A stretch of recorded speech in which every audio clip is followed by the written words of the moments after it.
See. So what do we do is we collect air. All right. We collect a lot of air. And in a Mm-hmm. container, we cool it. So what do we do? We collect a lot of air. Let's say we have this container. All right. And in this container, we have a lot of air from the room. And then it is converted and it is passed to the compressor. This is my compressor and condenser. So here, what do? You compress the air and you condense it. You compress the air and you condense it. Are you understanding? Yeah. Like, so once you compress the air and when you condense it, what exactly happens? What exactly happens? So we have compress and condense it, right? So what is happening? Air has a lot of components in it. Air has carbon dioxide, has oxygen, air has nitrogen, air has argon, air has water vapors in it. Am I right? So when this happens, when we are talking about the separation of the air components, so what is happening? Air has a lot of other gases also. So what do? We compress it. And when we compress it, what is happening? We are trying to cool it down. Okay, let's suppose the air Yeah. was at a room temperature 25 degrees Celsius. I am reducing the temperature to, let's say, 20 degrees Celsius, then eventually to 10 degrees Celsius. I'm cooling it down to 0 degrees Celsius, you know. So when Yeah. I'm cooling it down, you have to understand that at 0 degrees Celsius, all the water gets converted into ice, Mm. gets converted into liquid water. Mm. And when it gets converted into liquid water, it forms ice. It forms Mm. ice. You got the point? Yeah. Okay. So we have 0 degrees Celsius temperature. And in this 0 degrees Celsius temperature, what is happening? That all the water gets converted into liquid water and it forms ice. That's great. Once it forms ice, what is happening? Once it forms ice, what is happening? That we are left with only carbon dioxide, air, argon, oxygen, and nitrogen. In the process, we have separated one component which is called ice. You understand the point? So just by cooling, when you condense the air, when you compress the air, and when you reduce the temperature, you are converting this air into what? You're trying to liquefy the air. The first condition to liquefy the air is what? The first condition to liquefy the air is to reduce temperature and compress. That means increase pressure. Increase pressure. So once you reduce the temperature and Yeah. increase pressure, so we're going to have carbon dioxide, argon, O2, and N2. Got the point? And when we have it, it says all the water gets converted into liquid water, and we are left with this. And then we don't stop the cooling process. Are you understanding up till this point? Yeah. We collect the air, we cool the air. The moment the temperature reaches 0 degree, all the water, because 0 degree is the freezing point of 0 degree is the freezing point of water. 0 degree is the freezing point of water. Yeah. And then from 0 degree, you cool it down. You keep cooling it down. So temperature goes minus 10 degree. It goes till minus 11 degree, minus 30 degrees, like that. So once the temperature reaches minus 70 degrees, all the carbon dioxide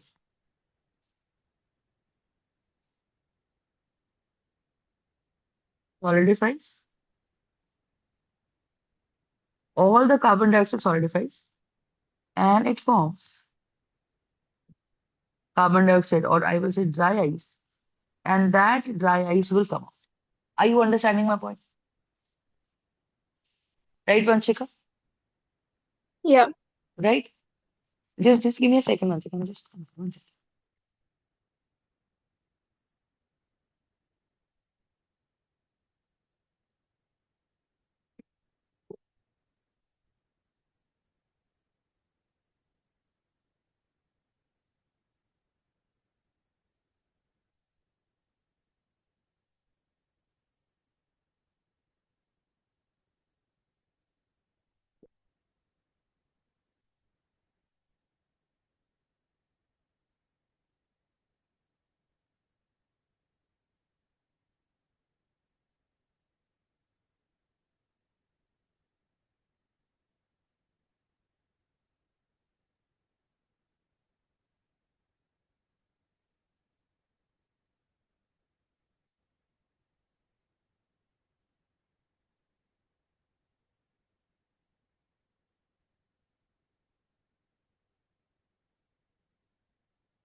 All right.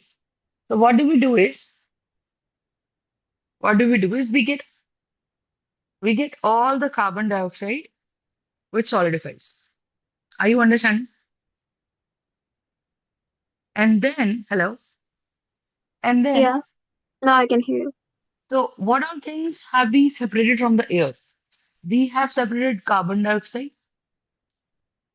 at minus 78 degrees Celsius, and we have separated water at 0 degrees Celsius. Am I right or no? We have separated carbon dioxide and we have separated water at 0 degree Celsius. Yes or no? Yeah. Once we have done this, once we have done this, so we are going to have CO2 at minus 78 and water at 0 degree. We do not stop cooling it. So ultimately, we are left with what? Ultimately, we are left with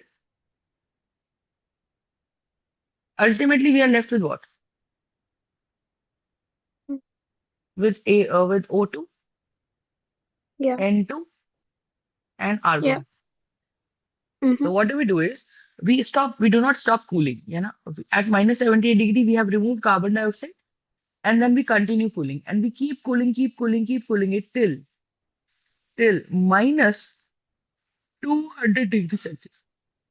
So at minus 200 degrees Celsius, the entire air becomes liquid. So you understand that this process of cooling down is called as fractional crystallization. So in fractional crystallization, what is happening? At different temperatures, at different temperatures,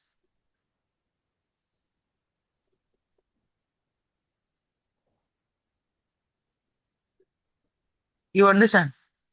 At different temperatures, different components gets crystallized. Different components gets crystallized. Are you understanding my point? At different temperatures, different components gets crystallized. Are you understanding my point?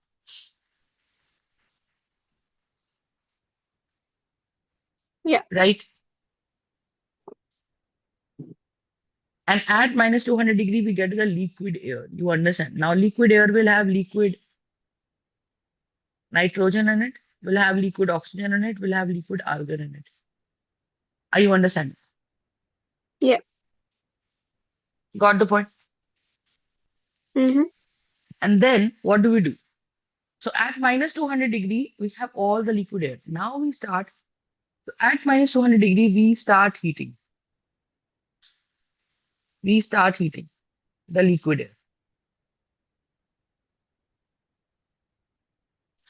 So when we start heating the liquid air, Vanshika, you tell me what is the basic idea? When we start heating the liquid air, what do you mean by this concept that at this time, at here, at this place, when we heat it, minus 200, and the temperature rises by 1 degree. So should I add 1 degree to it? So you tell me, minus 200 plus 1 degree. What is that temperature going to be? Tell me, minus 200 plus 1 degree, Vanshika. What is that temperature going to be? Just tell me.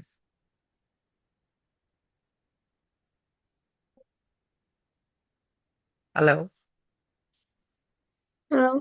Minus 200 plus 1 degree.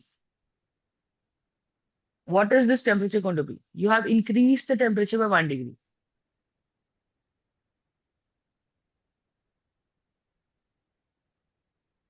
Tell me.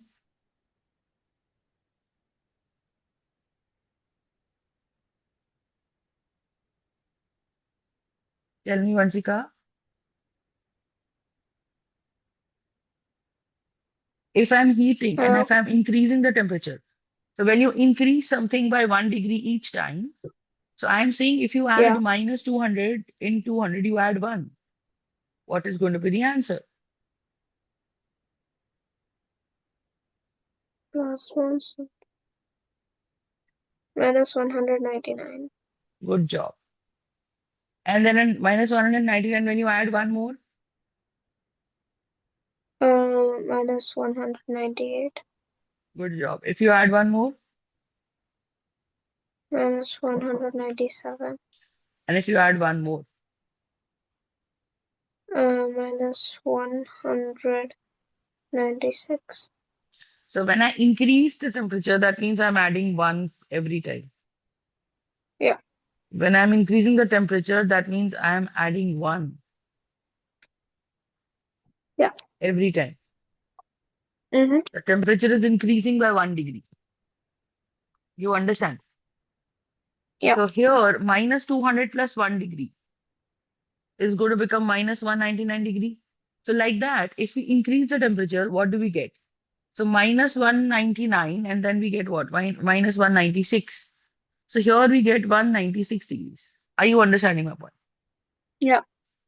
So minus 200 to minus 196. Minus 200 to minus 196. What do we get? We have this temperature. You understand my point?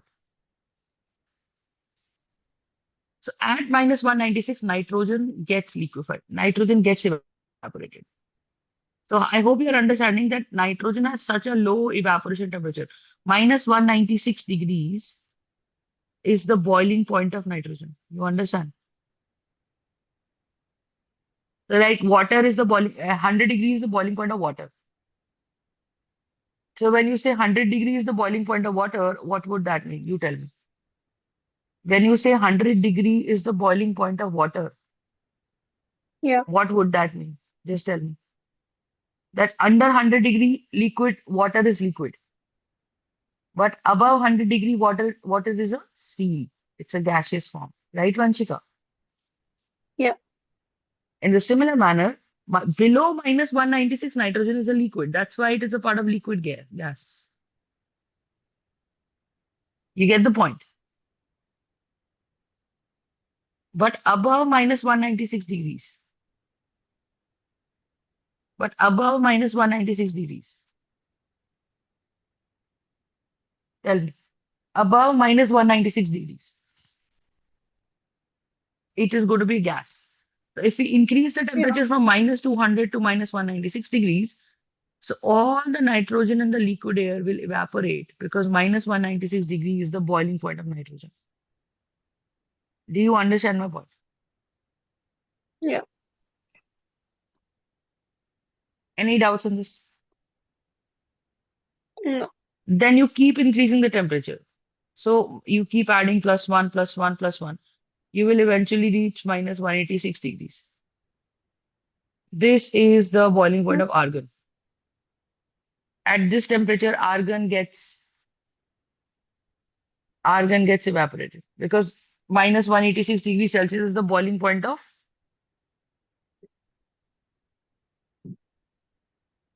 it is the boiling point of what?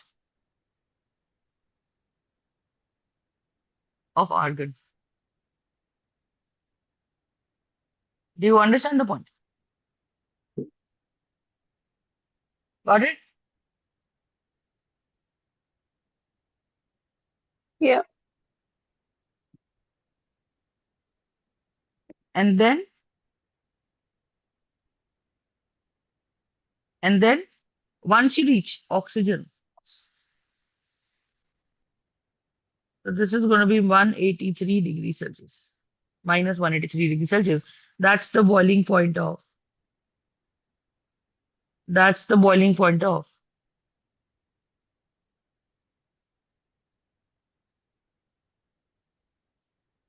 oxygen. Are you understanding my point? So we have Yeah. minus 183 degrees Celsius. Understood my point? Mm-hmm. Got it? So what do we have? Minus 196, minus 186, and then minus 183. So what are we doing? We collecting a lot of air. And once we are collecting the air, what exactly are we doing? Once we are collecting the air, what exactly are we doing? Just tell me. We are just trying to cool it down so that once we start cooling it down and once we reach where? Once we reach the room temperature, 25, we start cooling it down to minus to 10 to 5 to 0 degree, the moment we reach 0 degree, the moment we reach 0 degree, what does that mean? The moment we reach 0 degrees, what does that mean? That's frozen.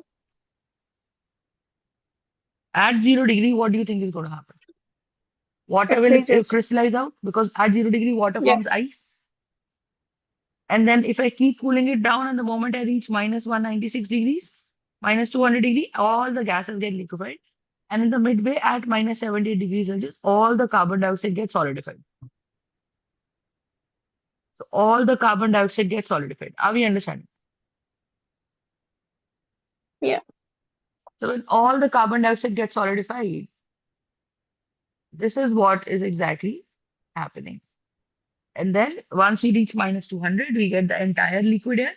That entire liquid air will increase its temperature to minus 196, to minus 186, to minus 183. And that is the concept. Are we understanding?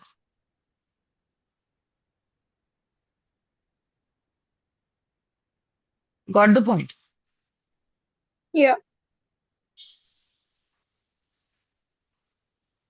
right? So that's the idea.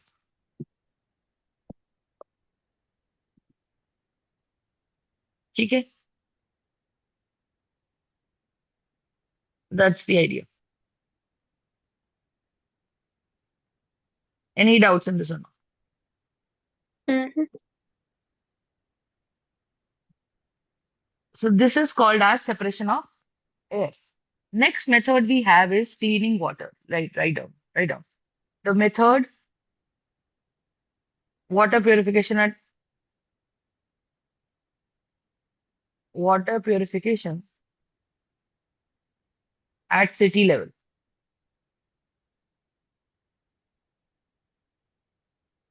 Now, what do we do with this concept? Just see. When we talk about the water purification at the city level, okay? Now, what do? They have to give a lot of water to the entire city residents, yes or no? So, and the water has to be clean. You get it? And clean enough that we're not falling sick. So it should be that clean. So when we are talking about the water purification at city level, what do? We have a reservoir.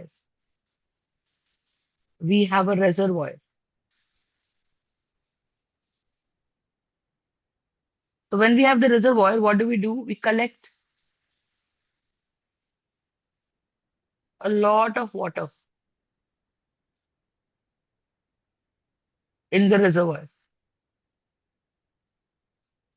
All right. What do we do in the reservoir? We collect a lot of water in the reservoir, and this water is an impure water. Okay, we do not want.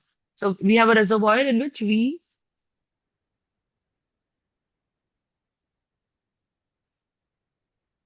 collect a lot of water. You understand the point? So this is the reservoir in which we collect a lot of water. You get the point? And once we collect a lot of reservoir, what exactly does that mean? See, once we collect a lot of reservoir, what exactly do we mean? A lot of water. That water is an impure water. Impurities could mean it could have some microorganisms. It could have some sewage particles also in it. It could have some sand in it, etc. You get the point? So what are we doing? We are having this reservoir and we collect a lot of water in the reservoir. And that's it. You get it? Now, what do we do is we have to purify this water. This entire water, once purified, will be transported to all the city residents. So what do? We transport this water in the sedimentation tank. First tank is the sedimentation tank. In the sedimentation tank, what do? We allow the water and we allow the water to settle down there for a very long period of time. So once we allow the water to settle there in a very long period of time, that means we allow the water to settle there for a very long time. Let's say for a few days, for let's say 10 to 20 days. So once we allow it to settle down for 20 days, you will understand that all the heavy impurities, they will settle down. All the lighter impurities, they will get enough time to settle down because the water is not flowing. The water is standing. And when the water is standing, it is going to settle down here at the bottom. You understand my point? Mm-hmm. And all the impurities in the water will settle down, right? And all the heavy impurities will settle down. Heavy, lighter impurities. So majority of the impurities will settle down here. But obviously the microorganisms cannot settle down. So what do we do is we, with the help of pipes, we transfer it, with the help of pipes, we transfer it to another tank. And that tank is called as my filtration tank.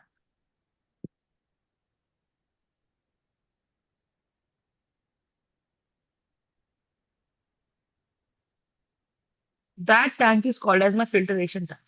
So what is happening from here to here? What is happening from here to here?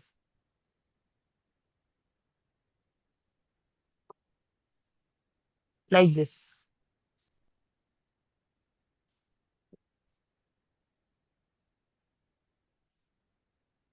So here you have this, all the water with the help of pump is transported to the filtration tank. In the filtration tank, you understand we have a lot of layers, like the top layer, charcoal layer, then gravel, over it, sand layer, then we have the charcoal layer, then we have the gravel layer. This is fine gravel. Here, what are we going to have? Little thick gravel. What are gravel? Gravels are basically small kind of stones. Small stones are called as gravel. You understand? Small stones are called as gravel. The way, the kind of stones you must have seen in the aquarium. Have you seen that? And then again, we are going to have sand. Again, we are going to have charcoal. Again, we are going to have some clay in the second layer, some clay layer also. So like that. So we have made so many layers in the filtration tank of multiple different substances. You understand? Right, Vanshika? Yeah. Now, what do we do? We transfer the water into the filtration tank. Now imagine that's the filtration tank. So we have these layers of different substances. So let's say this is my charcoal layer. Then we have these small stones. So this is my stone layer.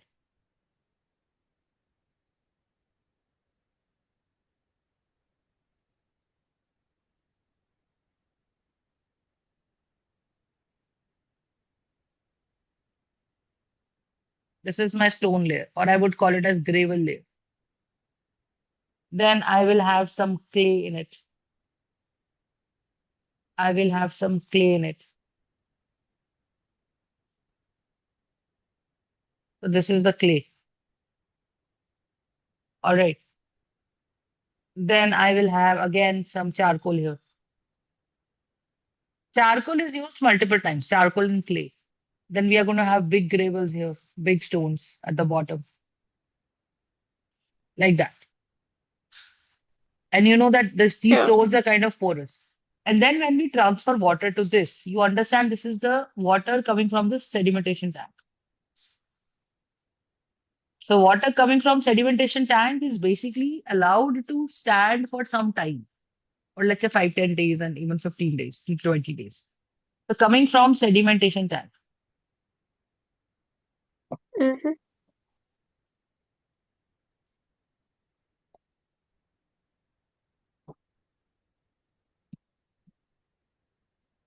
you get the point.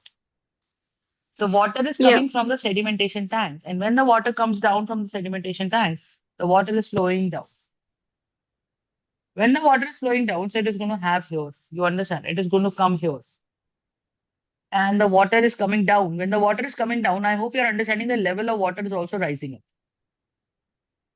The level of water is also rising up. When the level of water is rising up, you understand the water is crossing all these layers. The water is crossing all these layers and Yeah. reaching at the bottom. And reaching at the bottom. Are you understanding? So you understand that when water is reaching at the bottom, what exactly does that mean? Just tell me. It is crossing so many layers that, even the lighter particles,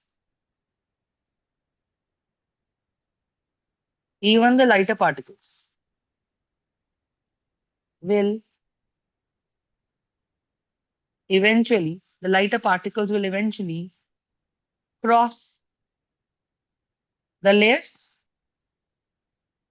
and they will get stuck up in the layer. They will get stuck up in these charcoal, clay, sand layers. You understand? And it is crossing it twice. It is crossing it twice. So when it is crossing it twice, what exactly does that mean? Just tell me. The layer goes down, and when the layer goes down, you understand? When the layer goes down, it also comes up. So twice it is crossing these layers. So even the minutest impurities, they will get stuck up in these layers. Are you understanding? Because if you take the case of a bucket and you start pouring in water into it, what exactly happens? We are going to have water here. Yeah, the level will rise. And when the water level is going to rise, what do you think is going to happen? Just tell me. When the water level is going to rise, what does that mean?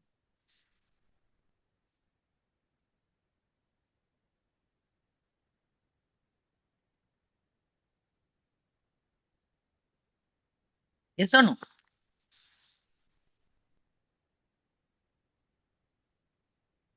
And the water level will rise. So it rises from bottom to top. Vanchika, are you understanding? Yeah. So in every cases in clay, you understand the clay is so sticky and the particles are so fine that any microorganism might stick in the clay and it might die. So all of these layers are basically doing what? It is separating water, all the water which is at the top, the supernatant water, because at the bottom in the sedimentation tank, all the heavy impurities basically settle down. So we had what? We had this water at the top, which might have few smaller, lighter impurities still floating into that. Yeah. You understand? And this water was a supernatant water. This we transferred it to the filtration tank because it had a lot of layers. So once we have a lot of filtration tanks, what would that be? Once we have a lot of layers in the filtration tank, this gets separated. Are you understanding my point of view? Mm-hmm. And when this happens, then we transfer this water to, then we transfer this water to my loading tank. So from here, from the filtration tank, the water goes to the loading tank. So again, we connect it with the help of a pipe.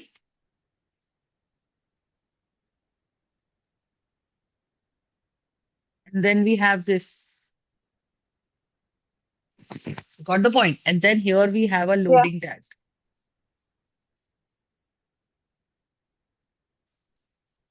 So once we have the loading tank here, what exactly does that mean? So once we are talking about the loading tank, what does that mean? We transfer the water here. Now we are assuming that, we have kind of removed most of the impurities in the filtration tank. So in the filtration tank, 90% of water is purified.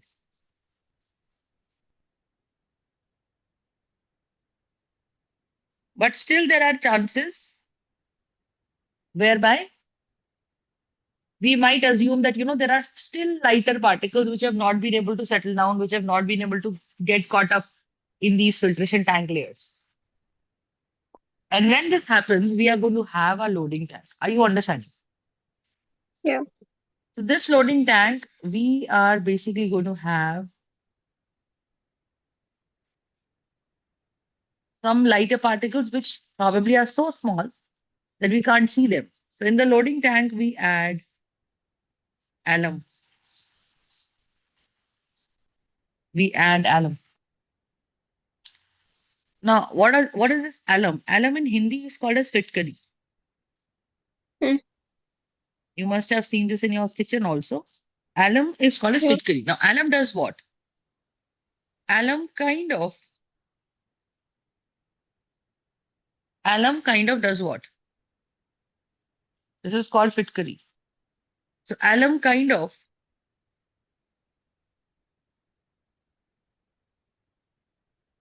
gets accumulated on the top of these lighter particles. On the top of these lighter particles,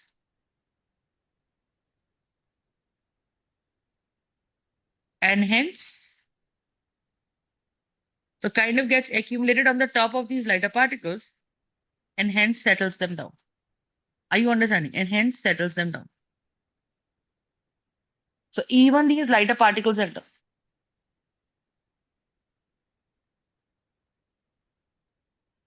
Even these lighter particles will also settle down. And the water will be rendered 99% pure. You understand?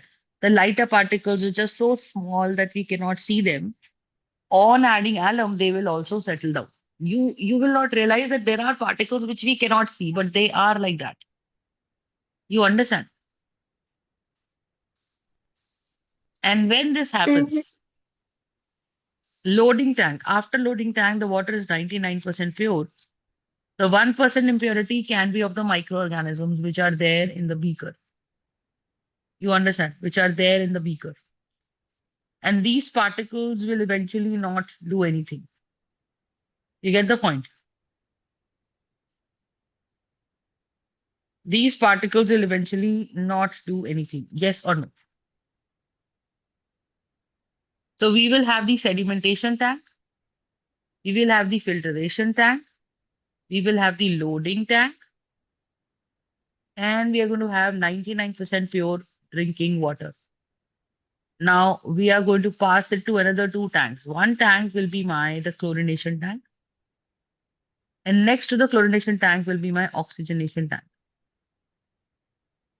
Next to my chlorination tank is going to be my oxygenation tank.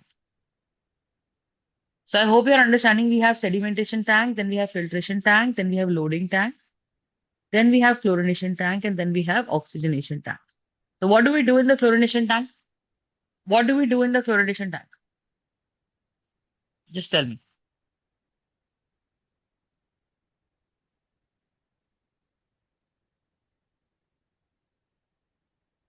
In the chlorination tank, what exactly do we see?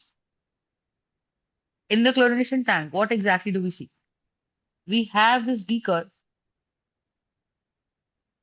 and in this beaker, we have all the water in it. We have all the water in it, and this water is pretty pure. You understand? And when this water is pretty pure, so what do we add? We add a lot of chlorine gas to it. Now, chlorine gas is not added in huge quantities. Chlorine gas is added in the quantities of 10 to 15 ppm. Now, what is this ppm? ppm means parts per million. So 10 to 15 ppm would mean that if you have 1 million liter water, if you have 1 million liter water, in that you can add maximum 10 liters of chlorine. If you have 1 million milliliters of water, it will have 10 milliliters of chlorine.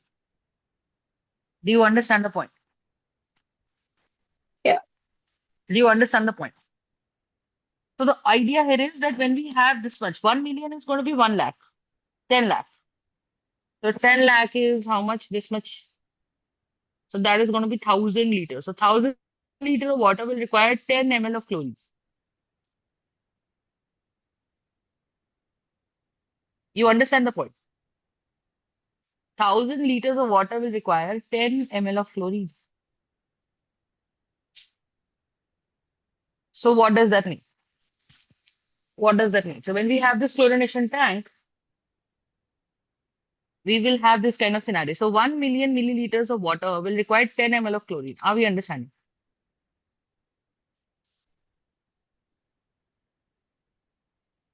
Got the point? And what does chlorine do? Chlorine kills the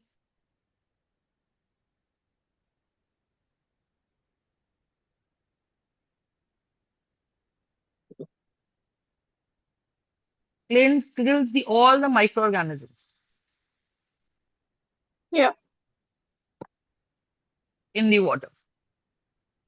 It acts as a disinfectant. And when it kills all the microorganisms, then we finally transfer it to the oxygenation tank. So after Mm-hmm. chlorination, we transfer the water to the oxygenation tank. Yeah. In the oxygenation tank, what exactly happens? We saturate the water with oxygen gas. Now, there are two advantages of this. We saturate the Yeah. water due to we saturate the water due to we saturate the water with oxygen.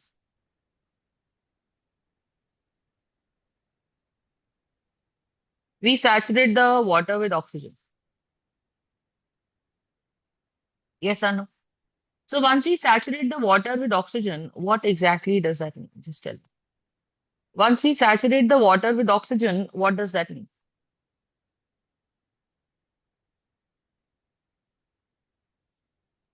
Just tell me.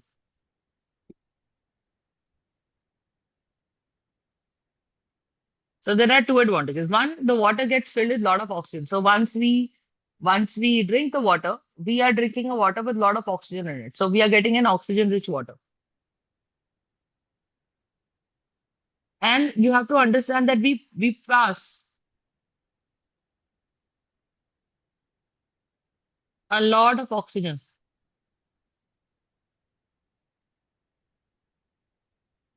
in water. Yeah.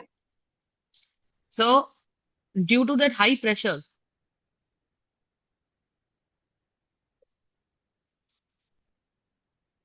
due to the high pressure oxygen, all the microorganisms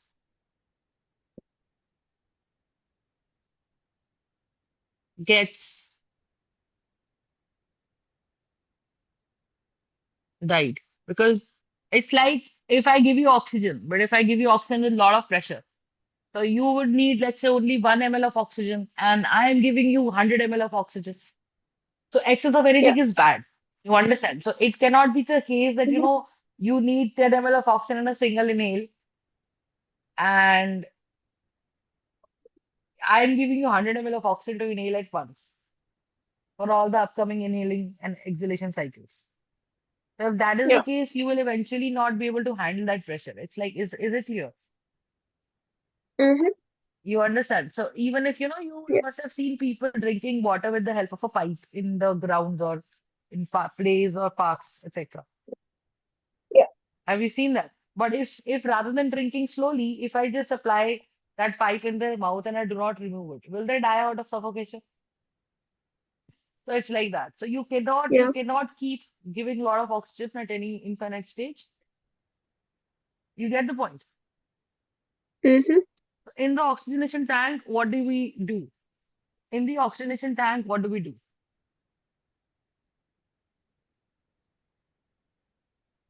We saturate the water with oxygen, but slowly. But if we do it with a lot of Yes. pressure, we are also utilizing it to kill all the remaining microorganisms. And then we have 100% pure water. And when we have 100% pure water, what does that mean? That is then transferred or, transported to all the city residents. Mm-hmm. It is then transported to all the city residents. Am I right or not? Yeah. So this is the concept of chlorination and the processes. What are the processes? Once you can you repeat to clean water and to purify oxygen, to liquefy the gas, air? Can you repeat the process so that I'm sure that you have understood this? Start. Wait, what? I can't hear you. Can you say it again? I'm saying, can you repeat the process of purifying the water so that I can be sure that you've understood? Mm-hmm. Please repeat. So, yeah. So to purify the water, start with, wait,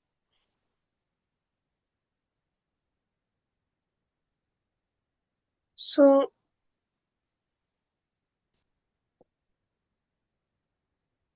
wait, I don't get it.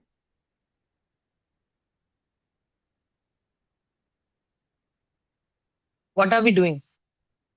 Just look at the picture.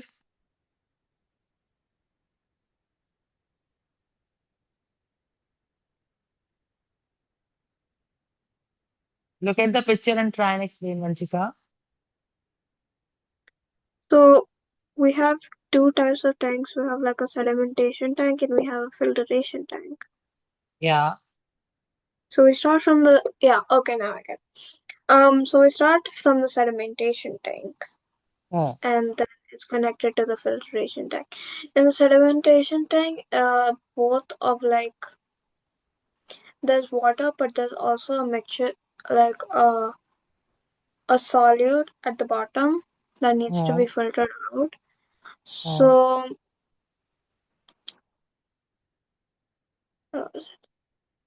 um,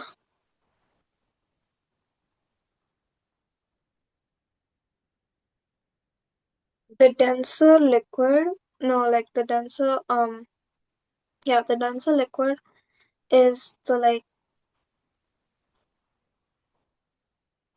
how to say, is the one at the The bottom. heavy particles will settle down. Yeah, the heavy particles will settle down, and the lighter ones will stay afloat. And Yeah. then what we do is like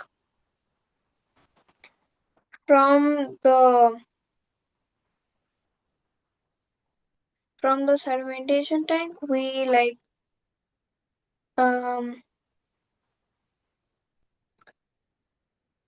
we let the heavier ones go out first, so Hmm. that in the sedimentation tank it's just water left, Yeah. and from that the from the filtration tank then it goes to the loading tank, Hmm. which is like in the filtration tank it takes more of the water out. Hmm. So in the What loading do we tank have is with us in the filtration tank? You just tell me. What do we have with us in the filtration tank? um 90% of water is like, It's purified. yeah, it's like purified. So Yeah. we have another 10% to go. So now if the water in the filtration tank is 90% purified, when it goes to the loading tank, it Hmm. becomes 99% purified, because in the filtration one they take out the bigger particles, Yeah. because that's what filtration does. It takes out the more larger particles. And when it comes to the loading tank, it's like 99% purified. What do we add So in the loading tank? um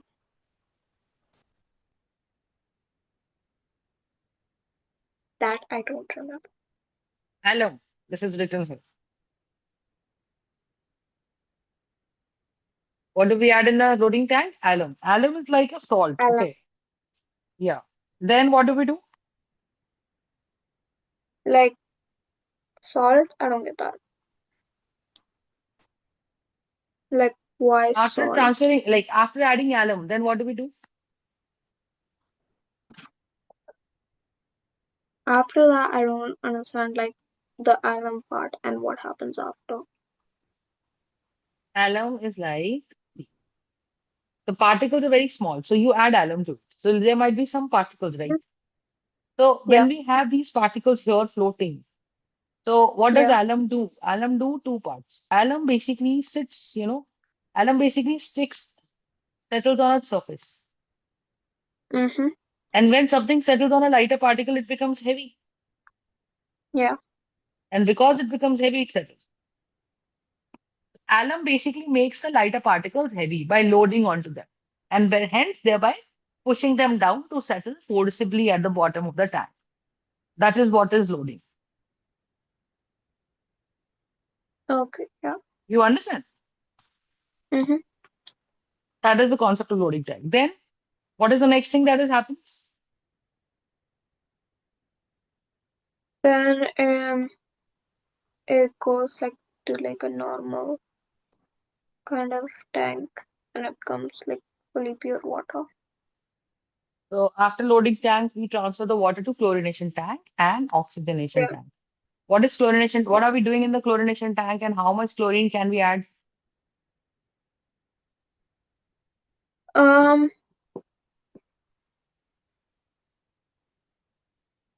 we can add like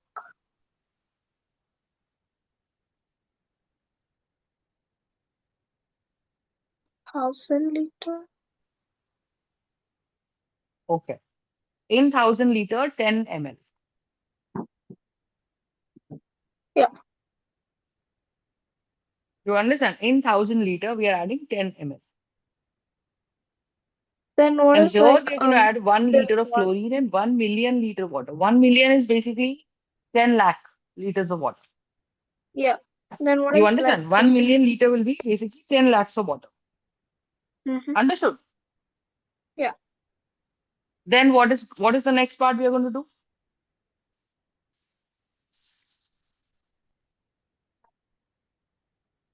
What is the next part we are Then going to do then?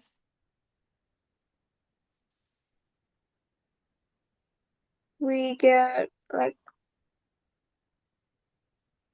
then we keep um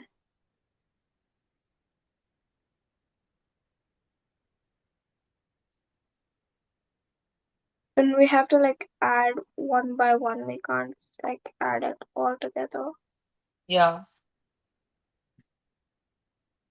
So then we do like Cl2 equals to 10 to 15 ppm. Yeah. So we have to do it accordingly to Hmm. that. So it actually purifies.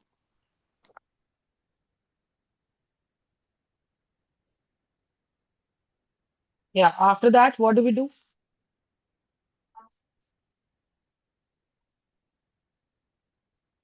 After that, I don't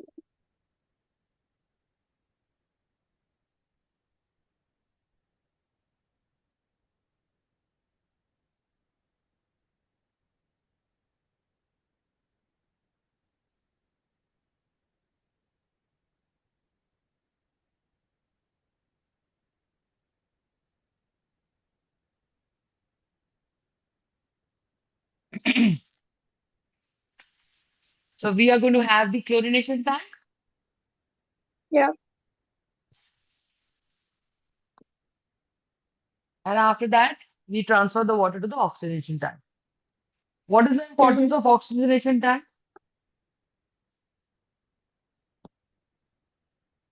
What is the importance of oxygenation tank?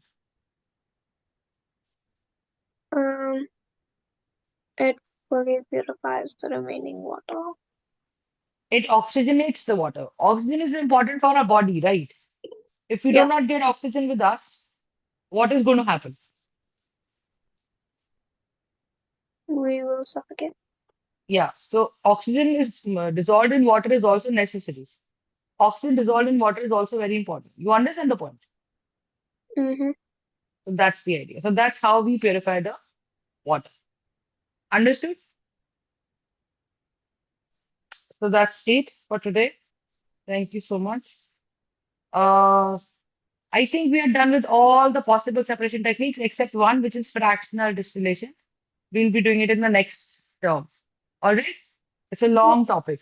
Once you're done with this, Mm-hmm. you have done a lot of chemistry from a lot of grades, grades, 10th, ninth grades, right?